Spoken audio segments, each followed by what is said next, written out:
On était au milieu de l'hiver et les flocons de neige tombaient du ciel comme des plumes. Une reine était assise à coudre auprès de sa fenêtre ouverte dont le châssis était d'ébène, et tandis qu'elle cousait en regardant tomber les flocons de neige, elle se piqua le doigt. Et 3 gouttes de sang tombèrent sur la neige. C'était si joli, ce sang rouge sur la neige blanche, que la reine se dit « Oh, si seulement j'avais un enfant blanc comme la neige, rouge comme le sang, noir comme l'ébène ». Et peu de temps après, elle eut une petite fille, dont la peau était aussi blanche que la neige, dont les joues et les lèvres étaient aussi rouges que le sang, et dont les cheveux étaient aussi noirs que l'ébène, aussi l'appela-t-on Sneeuwwitjen, ce qui signifie « petite Blanche-Neige ».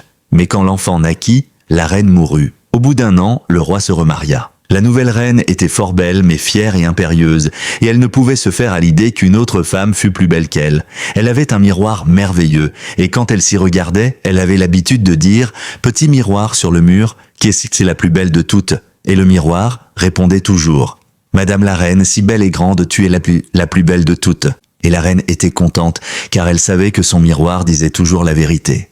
Mais la petite Blanche-Neige grandissait, et elle grandissait en beauté tous les jours. Quand elle eut 7 ans, elle est aussi belle que le soleil. Or, un jour que la reine était allée consulter son miroir magique, il répondit « Madame la reine, si belle et grande, tu étais la plus belle de toutes, mais la petite Blanche-Neige, si belle à voir, est-ce maintenant 1000 fois plus belle que toi ?» La reine fut épouvantée, et elle devint jaune et verte d'envie. Et depuis ce moment, toutes les fois qu'elle regardait Blanche-Neige, son sang ne faisait qu'un tour, tant elle la haïssait. Sa jalousie et son orgueil ne firent que grandir de plus en plus comme de mauvaises herbes, si bien qu'elle n'eut plus jamais de paix, ni le jour, ni la nuit. Quand elle fut à bout de force, elle envoya chercher un chasseur et lui dit « Emmène l'enfant dans la forêt, et tue-la, et apporte-moi quelques preuves de sa mort. » Le chasseur obéit, il emmena Blanche-Neige dans la forêt, mais quand il tira son couteau de chasse pour le plonger dans son pauvre cœur, innocent, elle se mit à pleurer et lui dit « Bon chasseur, laissez-moi la vie, je me sauverai dans la forêt, et je ne reviendrai jamais. » Elle était si jolie que le chasseur eut pitié d'elle. « Sauve-toi donc, pauvre enfant, lui dit-il, et Blanche-Neige se sauva se cacher. » Alors le chasseur pensa « Les bêtes sauvages l'auront bientôt mangée. » Mais il lui sembla toutefois qu'on lui avait retiré une pierre de dessus le cœur, parce qu'il n'avait pas été obligé de la tuer lui-même. À ce moment, un jeune sanglier passa en courant le chasseur, l'attrapa, le tua et porta une partie de ses entrailles à la reine, comme preuve de la mort de Blanche-Neige, et la cruelle femme se réjouit. Pendant ce temps, la pauvre enfant s'était enfoncée de plus en plus dans la forêt, seule et bien effrayée de ne voir que des arbres et des feuilles. Elle ne savait où chercher du secours. Elle courait sur les cailloux pointus et à travers les ronces, effrayant les bêtes sauvages qui heureusement ne lui firent point de mal. Elle continua de courir aussi longtemps que ses jambes purent la porter, et la nuit était déjà venue quand elle arriva soudain devant une toute petite maison, au beau milieu de la forêt. Blanche-Neige se dit qu'elle pouvait peut-être y entrer se reposer, alors elle s'approcha et regarda à l'intérieur par la porte entr'ouverte. Tout était très petit dans la petite maison, mais tout y était propre et en ordre. Au milieu de la chambre, il y avait une petite table, et le couvert était mis sur une nappe bien blanche. Il y avait 7 petites assiettes, 7 petits couverts, 7 petits couteaux et 7 petits gobelets. Contre le mur étaient alignés 7 petits lits, couverts de couvre-pieds d'un blanc de neige. La petite fille poussa la porte et entra. Blanche-Neige avait bien faim et bien soif. Alors elle prit un peu de pain et de salade dans chacune des petites assiettes, et elle but 1 ou 2 gouttes de vin dans chacun des petits gobelets, car elle n'aurait pas voulu laisser une des assiettes et un des gobelets tout à fait vides. Puis, comme elle était très fatiguée, elle s'étendit sur un des lits et ne tarda pas à s'endormir. Il faisait tout à fait nuit quand les maîtres de cette étrange petite maison rentrèrent au logis. C'étaient 7 petits nains qui passaient le jour à creuser la terre dans les montagnes pour y chercher du minerai. Ils allumèrent leurs 7 petites chandelles, et quand la petite maison fut pleine de lumière, ils virent que quelqu'un était entré chez eux, car les choses n'étaient pas exactement comme ils les avaient laissées. Le premier petit nain dit « Qui s'est assis sur ma petite chaise ?»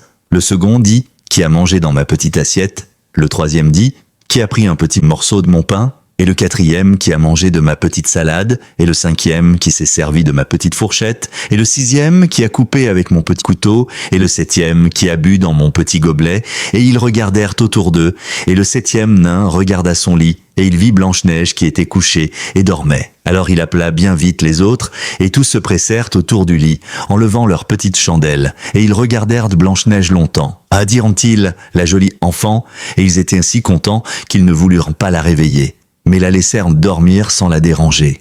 Au matin, Blanche-Neige se réveilla, et quand elle vit les 7 petits nains, elle eut grand peur. Mais ils lui dirent avec bonté, « Comment t'appelles-tu » Blanche-Neige, répondit-elle. « Et comment es-tu venue dans notre maison, Blanche-Neige » Alors, elle leur raconta comment sa cruelle belle-mère avait voulu la tuer, mais que le chasseur lui avait sauvé la vie et qu'elle avait couru tout le jour jusqu'à ce qu'elle eût trouvé leur petite maison. Alors les petits nains lui dirent, « Si tu veux avoir soin de notre ménage et tenir tout bien propre et bien en ordre dans notre petite maison, tu peux rester ici, et nous prendrons bien soin de toi. » Est-ce dit ? Oui, répondit Blanche-Neige, j'accepte de tout mon cœur. C'est ainsi qu'elle devint leur petite ménagère, et elle eut soin que tout fût toujours bien propre et bien rangé. Tous les matins, les 7 petits nains partaient en chercher du minerai et de l'or dans les montagnes, et Blanche-Neige préparait leur souper pour le soir. Mais toute la journée, Blanche-Neige était seule. Aussi, les bons petits nains la mirent-ils sur ses gardes. Fais bien attention, lui dirent-ils, et méfie-toi de ta belle-mère, car elle aura bientôt découvert que tu es ici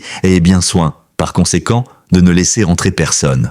Or la cruelle reine avait cru le chasseur. Lorsqu'il lui avait dit qu'il avait tué Blanche-Neige, elle se croyait donc la plus belle personne du monde.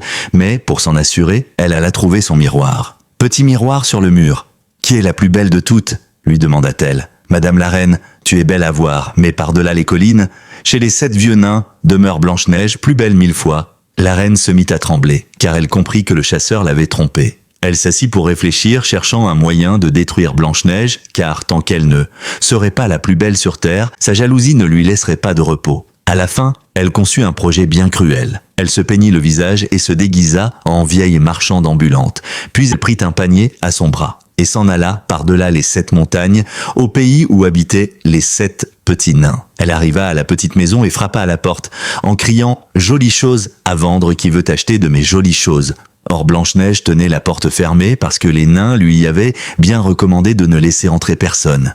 Mais elle regarda par la fenêtre et dit « Bonjour, madame, qu'avez-vous là à vendre ?»« De jolies choses, de bien jolies choses et des dentelles et des rubans de toutes les couleurs. » Et elle lui tendit un étroit ruban de soie d'une brillante couleur. « Je peux bien laisser entrer cette bonne femme, se dit Blanche-Neige, et elle tira la barre de la porte, fit entrer la vieille et acheta le joli ruban. « Comme votre robe est mal lacée, mon enfant, lui dit la vieille, tournez-vous. » Et laissez-moi vous lasser convenablement avec votre joli ruban neuf. Blanche-Neige n'avait aucun soupçon. Elle obéit donc, et vint se mettre devant la vieille pour qu'elle lui lassât sa robe, par derrière. Mais la méchante belle-mère serra si vite et si fort que Blanche-Neige perdit la respiration et tomba inanimée. Alors la vieille se redressa en disant « Là tu es la plus belle de toutes, maintenant », et elle ramassa son panier, et se sauva précipitamment. Quand le soir arriva, les 7 petits nains rentrèrent au logis, mais quelle fut leur douleur en voyant leur chère petite Blanche-Neige étendue sans mouvement sur le sol. Ils la relevèrent et s'aperçurent alors qu'elle avait un ruban neuf à sa robe et qu'il était effroyablement serré. Ils le coupèrent en temps deux, et bientôt Blanche-Neige commença à respirer, et peu à peu elle revint à la vie. Quand les petits nains apprirent ce qui y était, arrivée cette vieille, dirent-ils, n'était autre que ton infernale belle-mère. Maintenant, fais bien attention et ne laisse entrer absolument personne quand nous ne sommes pas là. Quand la méchante reine fut rentrée chez elle, elle alla tout droit à son miroir et lui demanda « Petit miroir sur le mur, qui est la plus belle de toutes ?» Et le miroir répondit exactement comme la dernière fois « Madame la reine, tu es belle à voir, mais par-delà les collines, chez les 7 vieux nains, demeure Blanche-Neige, plus belle 1000 fois. » Quand elle entendit ces mots, elle fut saisie d'une telle épouvante que tout son sang lui reflua au cœur, car elle comprit que Blanche-Neige n'était pas morte. « Je veux, dit-elle, je veux trouver un moyen de la tuer une fois pour toutes. » La reine était versée dans la science de la magie, elle fit un peigne empoisonné, puis elle se déguisa en vieille femme, mais pas comme la première fois, et s'en alla par-delà les 7 collines, au pays où habitaient les 7 petits nains. Elle arriva à la maison et frappa à la porte. « Jolie chose à vendre, qui veut acheter de mes jolies choses ?» Blanche-Neige regarda par la fenêtre et dit « Allez-vous-en, s'il vous plaît. Je ne dois laisser entrer personne. Mais il vous est permis de regarder, voyez donc mes jolies choses. » Et la vieille femme lui tendit le peigne empoisonné. Il plut tellement à l'enfant que cette fois encore elle se laissa tromper. Elle ouvrit la porte et la femme entra. Quand elles se furent entendues sur le prix du peigne, la vieille dit à Blanche-Neige « Maintenant, laissez-moi vous coiffer gentiment. » La pauvre petite était sans soupçon. Aussi laissa-t-elle la vieille faire comme elle voulait, mais le peigne ne fut pas plus tôt dans ses cheveux que le poison fit son effet et la fillette tomba inanimée sur le sol. « Voilà, parangon de beauté, dit la méchante femme, et elle se sauva. Il était déjà tard dans l'après-midi, heureusement, et les 7 petits nains ne tardèrent pas à rentrer. Aussitôt qu'ils virent Blanche-Neige étendue comme morte sur le sol, ils pensèrent à la belle-mère, alors ils cherchèrent partout, trouvèrent le peigne empoisonné dans les cheveux de l'enfant et l'en retirèrent. Au bout d'un moment, Blanche-Neige revint à elle et raconta tout ce qui était arrivé. Ils lui recommandèrent de nouveau d'avoir bien soin de ne jamais ouvrir la porte à personne. La reine entra chez elle et demanda à son miroir, petit miroir sur le mur, qui est la plus belle de toutes, mais le miroir répondit comme auparavant. Madame la reine, tu es belle à voir, mais par-delà les collines, chez les 7 vieux nains, demeure Blanche-Neige, plus belle 1000 fois. Quand la reine entendit ces paroles, elle se mit à trembler de colère. Blanche-Neige mourra, s'écria-t-elle. Oui, elle mourra, quand il devrait m'en coûter la vie. Il y avait dans le palais une chambre isolée dont la reine connaissait l'existence, mais où personne n'allait jamais. Elle s'y enferma et confectionna une pomme qu'elle surchargea de poison. Elle était fort belle à voir, si blanche et si rouge que cela faisait venir l'eau à la bouche, mais celui qui en mangerait le moindre morceau était sûr d'en mourir. Quand elle eut préparé la pomme, elle se peignit le visage, s'habilla en paysanne et s'en alla par-delà les collines, à la petite maison des 7 petits nains et frappa à la porte. Blanche-Neige ouvrit la fenêtre et regarda dehors. « Allez-vous-en s'il vous plaît, dit-elle, je ne dois ouvrir la porte à personne, les 7 nains me l'ont défendu. »« C'est bien ami, c'est bien, répliqua la paysanne, je vais seulement te montrer mes pommes. Tiens, en voici une pour toi. »« Non merci, dit Blanche-Neige, je ne dois rien accepter. On dirait ma parole que tu as peur d'être empoisonnée. Tiens, je vais la couper en 2. Je vais manger la partie blanche. Tu peux avoir la partie rouge. » Or, la pomme était si adroitement faite que seule la partie rouge était empoisonnée, la partie blanche était inoffensive. Blanche-Neige regarda la pomme d'un œil d'envie, et quand elle vit la femme en manger une moitié, elle ne put résister plus longtemps à la tentation, étendit la main et prit l'autre. Mais elle n'y eut pas plus tôt mis la dent qu'elle tomba morte. Alors, la méchante reine la dévora des yeux et se mit à rire tout haut. Blanche comme la neige, rouge comme le sang, noire comme l'ébène, cette fois les nains ne te réveilleront plus. Et elle s'en alla. Quand elle rentra au palais, elle dit à son miroir, « Petit miroir sur le mur, qui c'est la plus belle de toutes ?» Et le miroir répondit enfin, « Madame la reine, si belle et si grande, c'est toi qui es la plus belle de toutes. » Et son cœur jaloux connut enfin le repos, autant que peut le faire un cœur jaloux. Quand les petits nains rentrèrent chez eux ce soir-là, ils trouvèrent Blanche-Neige étendue par terre, mais aucun souffle ne sortait de sa bouche, car cette fois, elle était morte et bien morte. Ils la relevèrent, desserrèrent sa robe, peignèrent ses cheveux, la lavèrent avec de l'eau et du vin, mais tout fut inutile. La pauvre enfant était morte et resta morte. Alors ils la couchèrent dans une bière, et les 7 petits nains s'assirent autour et pleurèrent pendant 3 jours.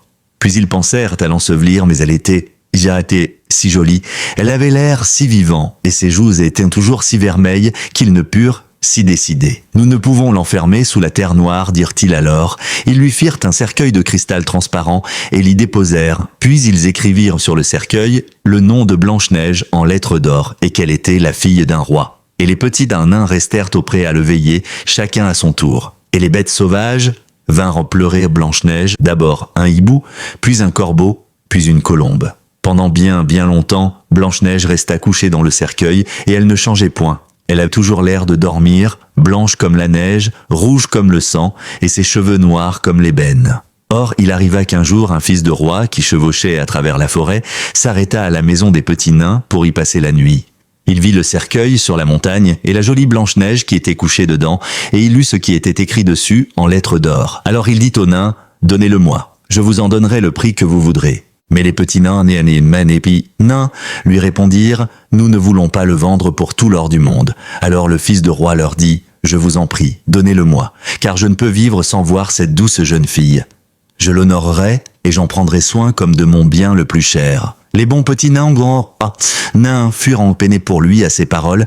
Ils lui donnèrent le cercueil, en don, gratuit. Et le fils de roi le fit mettre sur les épaules de ses serviteurs et l'emporta. Or, il arriva qu'en passant sur un sol raboteux, les porteurs firent un faux pas, le cercueil sauta sur leurs épaules, et le petit morceau de pomme empoisonnée qui était resté dans le gosier de Blanche-Neige tomba. Au bout de quelques minutes, Blanche-Neige ouvrit les yeux, souleva le couvercle du cercueil et se mit sur son séant, vivante encore une fois. « Où suis-je » dit-elle. Le fils de roi répondit tout joyeux, « Avec moi, ma chérie », et il lui raconta tout ce qui était arrivé. « Chère Blanche-Neige, dit-il, je vous aime plus que tout au monde. Venez avec moi au château de mon père et soyez ma femme. » Blanche-Neige le remercia et consentit à l'accompagner. Et quand ils furent arrivés, on célébra leur mariage en grande pompe au milieu de 1000 réjouissances.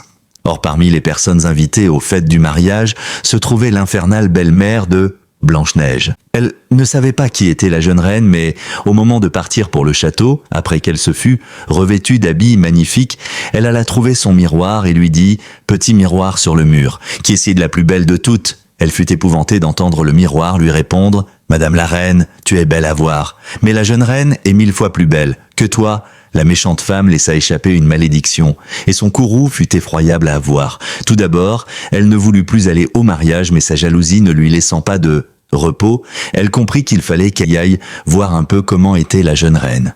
Quand elle entra dans le château, elle vit Blanche-Neige qu'elle reconnut aussitôt. Elle resta muette de terreur et incapable de faire un mouvement. Puis, quelqu'un s'approcha d'elle, des pincettes à la main, et déposa à ses pieds une paire de souliers de fer, chauffés au rouge, qu'elle fut obligée de mettre. Chaussée de ces souliers brûlants, elle fut obligée de danser et de danser encore jusqu'à ce qu'elle tombât morte.